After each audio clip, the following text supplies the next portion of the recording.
भी जाइयो ने भी जाइयो वो डाली फल लियो जी। झुक भी जाइयो ने भी जाइयो वो डाली फल लियो जी।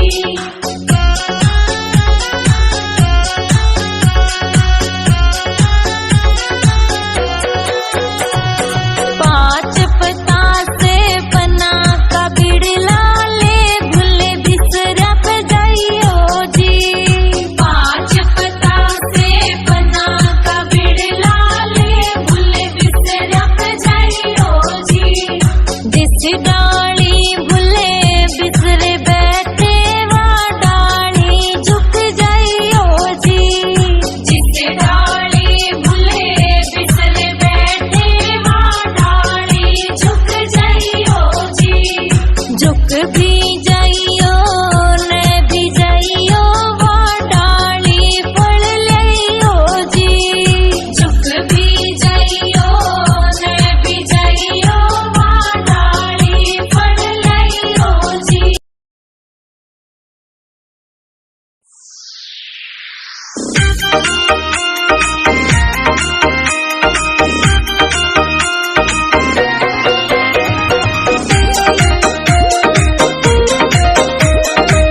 फूफा उनके भी बड़े भाग हैं। जिनके बुआ फूफा उनके भी बड़े भाग हैं। बुआ को बता दो नाच गाने के जो काम है। बुआ को बता दो नाच गाने के जो काम है। हमारे घर शादी शादी में बड़े काम है। हमारे घर शादी शादी में बड़े काम है। हमारे घर शादी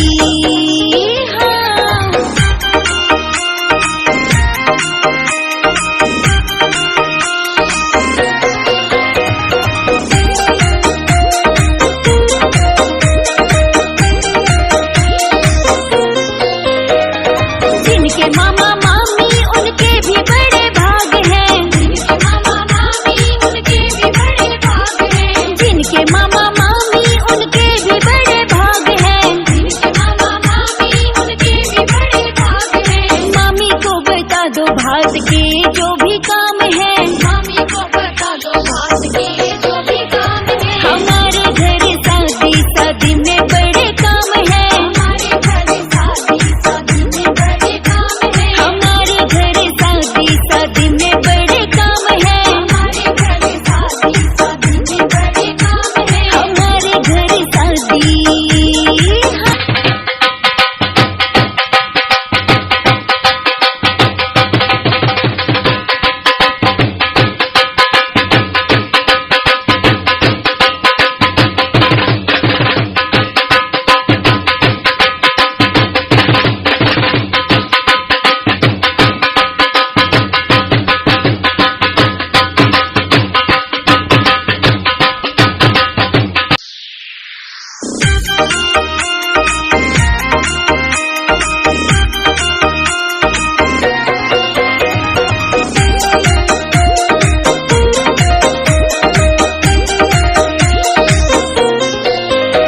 हमारे घर शादी शादी में बड़े काम है। हमारे घर शादी शादी में बड़े काम है। हमारे घर शादी शादी में बड़े काम है। हमारे घर शादी शादी में बड़े काम है। हमारे घर शादी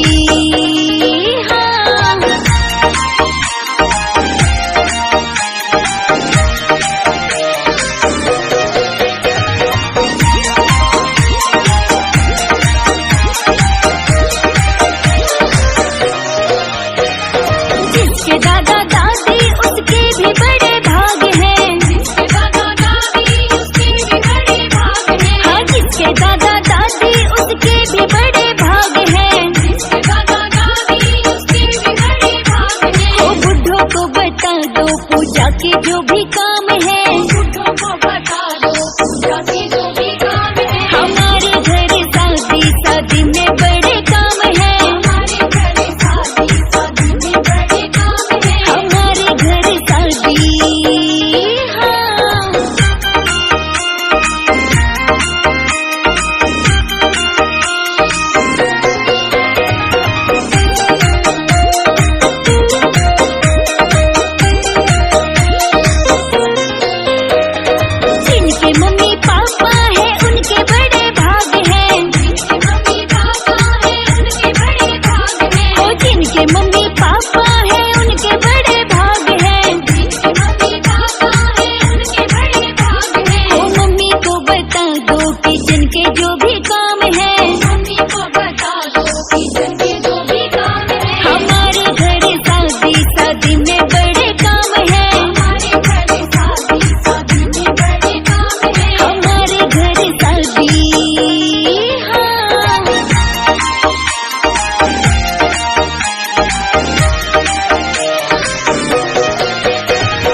दीदी जीजा उनके भी बड़े भाग हैं। दीदी जीजा उनके भी बड़े भाग हैं। हो जिनके दीदी जीजा उनके भी बड़े भाग हैं। दीदी जीजा उनके भी बड़े भाग हैं। दीदी को बता दो